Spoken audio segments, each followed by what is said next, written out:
કેમ છો મારા વહાલા વિદ્યાર્થી મિત્રો?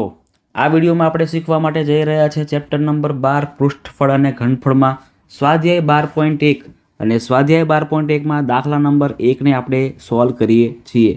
સૌથી પહેલાં રકમ આપણને શું આપેલી છે, દાખલો આપણને શું આપેલો છે, તો બે ઘન પૈકી પ્રત્યેકનું ઘનફળ 64 સેમી ઘન હોય તેવા બે ઘનને જોડવાના છે અને બંને ઘનને જોડવાથી બનતા લંબઘનનું પૃષ્ઠફળ આપણે શોધવાનું છે ભાઈ। ચાલો સૌથી પહેલાં આપણે અલગ અલગ બે સમઘન બનાવી દઈએ, અલગ અલગ બે ઘન અથવા તો સમઘન આપણે બનાવી દઈએ। ચાલો જોઈ લેજો, અલગ અલગ આપણે બે સમઘન બનાવી રહ્યા છે। આપણે સમઘન બનાવવાનું છે ને, સમઘન। ચાલો અહીંયા એક લાઈન કરી દઈએ છીએ, અહીંયા એક લાઈન કરી દઈએ છીએ, અહીંયા એક લાઈન કરી દઈએ છીએ અને અહીંયા એક લાઈન કરી દઈએ છીએ। ચલો આ એક બની ગયો સમઘન આપણો। એવો સેમ ટુ સેમ બીજો એક સમઘન આપણે અહીંયા બાજુમાં ડ્રો કરી દઈએ છીએ। ઓકે છે। ચાલો હવે મિત્રો દરેકનું ઘનફળ આપણને આપ્યું છે 64 સેમી ઘન, 64 સેન્ટીમીટરનો ઘન। આનું પણ ઘનફળ એટલું છે અને 64 સેન્ટીમીટરનો ઘન આનું પણ સેમ ટુ સેમ ઘનફળ છે, એટલે બંનેનું સેમ આપણને ઘનફળ આપેલું છે। હવે મિત્રો લંબઘનનું પૃષ્ઠફળ આપણે શોધવાનું છે।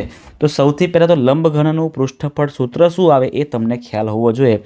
નથી ખબર તો ચિંતા નહીં કરો, જોઈ લેજો। અહીંયા લંબઘનનું પૃષ્ઠફળનું સૂત્ર શું આવશે? લંબઘનનું પૃષ્ઠફળ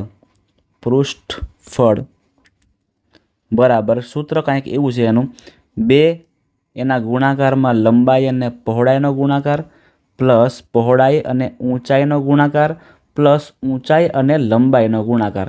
આવું ના કહેવું હોય તો LB plus BH plus HL તમારે કહી દેવાનું અને આખાના સરવાળાને આપણે બે વડે પછી ગુણવો પડે। મતલબ કે આપણને લંબાઈ જોઈએ, આપણને પહોળાઈ જોઈએ અને આપણને ઊંચાઈ જોઈએ। તો ગમે એમ કરીને આનું આપણે લંબાઈ પહોળાઈને ઊંચાઈ કરીશું, પણ એની પહેલાં આપણે આ બંને સમઘનને પહેલાં જોડી તો લઈએ, પછી બધું કામ થાય ને ભાઈ, હે ને। ચાલો સૌથી પહેલાં બંને સમઘનને આપણે જોડી લીધા અને બંનેને જોડ્યા પછી આપણે શું કરશું તો કે લંબાઈ પહોળાઈને ઊંચાઈ મેળવીશું। તો આપણે શું કરીએ, એકના પરથી કામ કરીએ છીએ। જેમ કે સમઘનનું ઘનફળ સૂત્ર શું છે? સમઘનનું ઘનફળ સૂત્ર શું છે? ચાલો બોલો તો। નથી ખબર? કેમ નથી ખબર ભાઈ? મોડે કરવું પડે ને।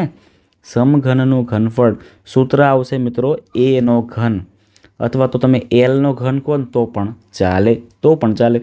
કેટલું આપેલું છે આપણને? 64 સેમી ઘન આપેલું છે ઘનફળ એનું। તો 64 બરાબર A નો ઘન કહેવાય, જેને આપણે A નો ઘન બરાબર 64 આવું ફેરવી પણ શકીએ, કોઈ ચિંતા નહીં। અહીંથી મારે ઘનમૂળ કાઢવું હોય ને તો અહીંથી મારે ઘન કાઢવું હોય ને તો અહીં મારે પહેરાવી દેવું પડે એને ઘન મૂળ, એટલે 64ના 64 અને ઉપર શું કરવું પડે આપણે? 3 કરવું પડે।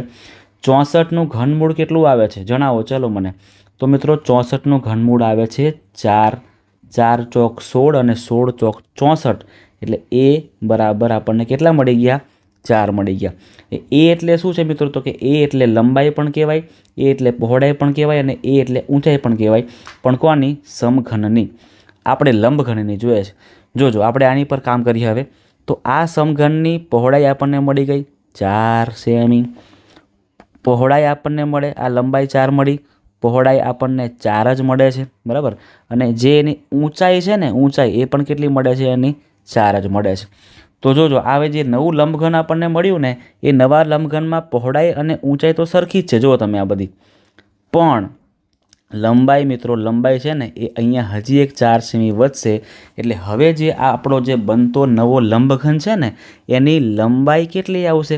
તો લંબાઈ આવશે એની 4 + 4 એટલે કે 8 સેન્ટીમીટર। એની પહોળાઈ કેટલી આવશે? તો પહોળાઈ આવશે 4, પહોળાઈ આવશે એની 4 સેન્ટીમીટર અને ઊંચાઈ આવશે એની 4 સેન્ટીમીટર। ઊંચાઈમાં પણ કાંઈ તફાવત નથી, ઊંચાઈ બરાબર પણ 4 સેન્ટીમીટર। એટલે L બરાબર 8, B બરાબર 4 અને H બરાબર પણ 4 છે। તો આ બધી કિંમતને બરાબરની પાછળ એટલે કે અહીંયા જવા દઈએ છીએ, પેજની પાછળ જવા દઈએ છીએ। જોજો કિંમતો ગોઠવીએ છીએ આપણે 2, L અને Bનો ગુણાકાર કરવાનો, તો Lની કિંમત છે 8 અને Bની કિંમત છે 4। એવી રીતે Bની કિંમત છે 4, Hની કિંમત પણ છે 4।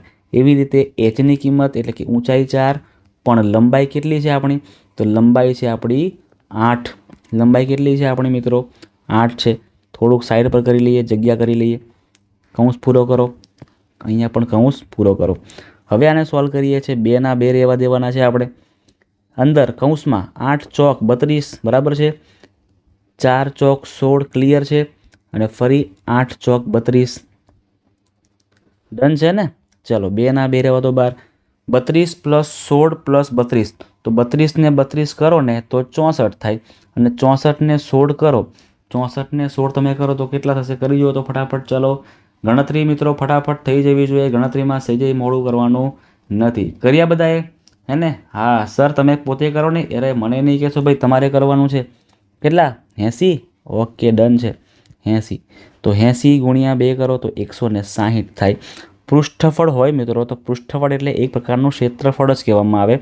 એટલે હંમેશા પૃષ્ઠફળ હોય ને અથવા તો ક્ષેત્રફળ હોય તો તમારે સૂત્ર શું મૂકવાનું? એટલે એકમ શું મૂકવાનું? સેન્ટીમીટરનો સ્ક્વેર. આ આપણો અહીંયા જવાબ થાય છે. આ હતો દાખલા નંબર 1. બરાબર છે મિત્રો? જો તમે નવા હોય ચેનલ પર તો ચેનલને સબસ્ક્રાઈબ કરી નાખજો. આવા નવા વિડીયોઝ તમારા માટે આવતા જ રહેશે, જે તમારું મેથ્સ સુધારી દેશે. મળીએ છીએ નેક્સ્ટ વિડીયોમાં, જેમાં આપણે આની પછીનો દાખલો સોલ્વ કરીશું.